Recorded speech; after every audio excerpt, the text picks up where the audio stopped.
Friends, कैसे आप सब स्टूडेंट्स। हम चैप्टर 3 पढ़ रहे थे ज्योग्राफी का। तो जो हमारे ज्योग्राफी का जो चैप्टर 3 था वो था अवर चेंजिंग अर्थ। तो आज हम पढ़ेंगे व्हाट इज़ वॉल्केनो। ठीक है, तो मैंने आपको ये जो वॉल्केनो होती है, ये जो अर्थक्वेक होता है, ये एंडोजेनिक फोर्सेस में आता है। ये जो मैंने आपको पहले भी लेक्चर में बताया, एंडोजेनिक फोर्सेस और एक्सोजेनिक फोर्सेस। ठीक है, तो एंडोजेनिक फोर्सेस में आता है अर्थक्वेक और वॉल्केनो। आज हम वॉल्केनो और अर्थक्वेक के बारे में पढ़ेंगे। A volcano is a vent in the earth crust through which molten magma erupt suddenly. क्या है ये, आपको मैंने एक डायग्राम बनाई हुई है। ठीक है, ये हो गया हमारा क्रस्ट की लेयर। ठीक है, ये क्रस्ट, ये मेंटल, ये सेंट्रल जो पोर्शन आया था अर्थ सरफेस का, वो आता है कोर।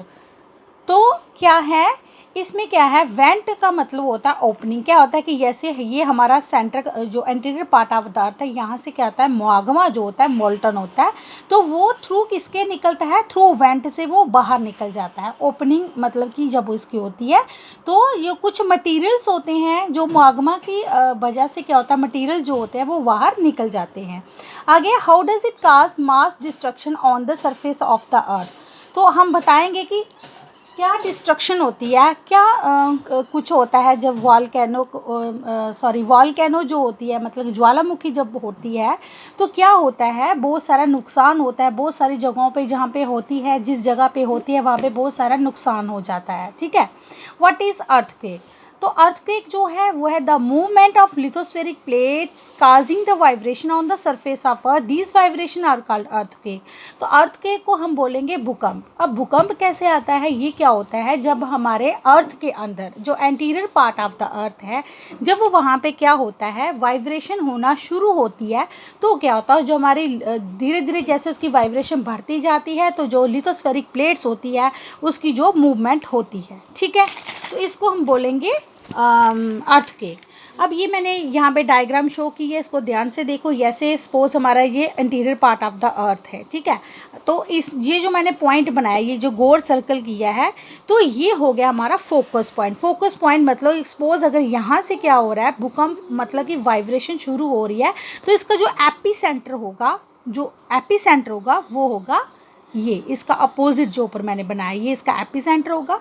और इसकी वजह से जैसे जैसे वाइब्रेशन होती है, तो यूं करके ऐसे सर्कल में जैसे वाइब्रेशन हो रही है, तो इसको हम बोलेंगे सीस्मिक वेव्स। ठीक है, तो ये क्या होता है, फोकस जो है the place on the crust where the movement starts. तो जो फोकस पॉइंट होता है ये क्रस्ट में होता है, तो जैसे ही वाइब्रेशन होना शुरू होती है, तो उसी तरह से क्या होता है, हमारा जो एपीसेंटर है वहाँ पे, अगर सपोज वहाँ पे कोई हाउसेस है, कुछ बिल्डिंग है, तो भी क्या होता है, उसको डिस्ट्रॉय होने का क्या होते हैं, बहुत ज़्यादा चांसेस होते हैं।